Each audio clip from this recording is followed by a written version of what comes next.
IBN 7 हौसला है।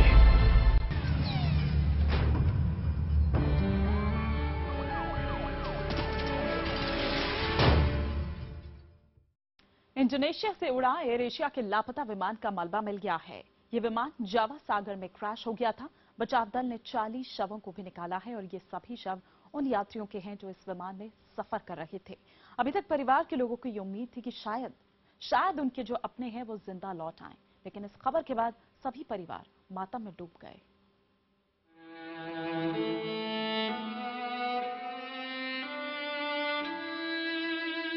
अपनों को खोने का गम तो सभी को होता है, लेकिन एक सफर अचानक ही खुशियों को इस तरह ग्रहण लगा देगा, ये किसी ने नहीं सोचा था।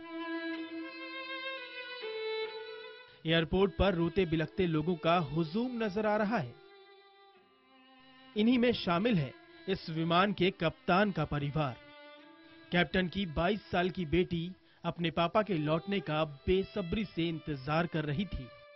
विमान लापता होने के बाद उसने अपने फेसबुक पेज पर भी लिखा था कि पापा घर जल्दी आओ, मुझे आपकी जरूरत है। पिता के लिए बेटी का ये संदेश पढ़कर इंडोनेशिया में हजारों आंखें नम हो गई थी।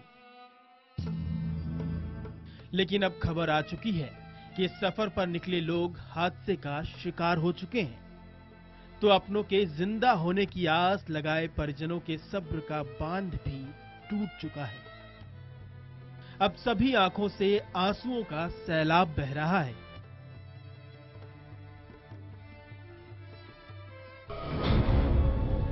आपको बता दें, इंडोनेशिया के सुराबाया से सिंगापुर जा रहा विमान रविवार को 162 यात्रियों के साथ लापता हो गया था। यह विमान स्थानीय समयानुसार रविवार सुबह 5:35 पर इंडोनेशिया के सुराबाया शहर से रवाना हुआ था। इसे स्थानीय समय सुबह 8:30 पर सिंगापुर पहुंचना था, लेकिन सुबह 6:24 पर इसका कंट्रोल रूम से आखिरी बार संपर्क हुआ था। विमान के लापता होने से पहले पायलटों ने खराब मौसम के कारण रास्ता बदलने का आग्रह किया था, लेकिन बोर्नो और सुमात्रा के बीच विमान के रडार से गायब होने से पहले उन्होंने किसी आपात स्थिति की जानकारी नहीं दी थी। इसके बाद विमान को खोजने में इंडोनेशिया के 12 समुद्री जहाज, 3 हेलीकॉप्टर और 5 मिलिट्री एयरक्राफ्ट विमान लगाए गए। इसके अलावा मलेशिया का एक C-130 विमान, 3 जहाज और सिंगापुर का एक C-130 विमान भी तलाश कार्य में जुट गया। ऑस्ट्रेलिया भी इस मिशन में शामिल हुआ और विमान को बेलीटांग द्वीप के आसपास भी खोजा गया। कई घंटों की मशक्कत के बाद जावा सागर में विमान का मलबा नजर आया। उसके बाद तलाशी अभियान को उसी दायरे में समेट दिया गया जहां से शव बरामद किए गए। कुछ देर बाद अधिकारियों ने पुष्टि कर दी कि बरामद किया गया मलबा एयर एशिया के विमान QZ8501 का ही है।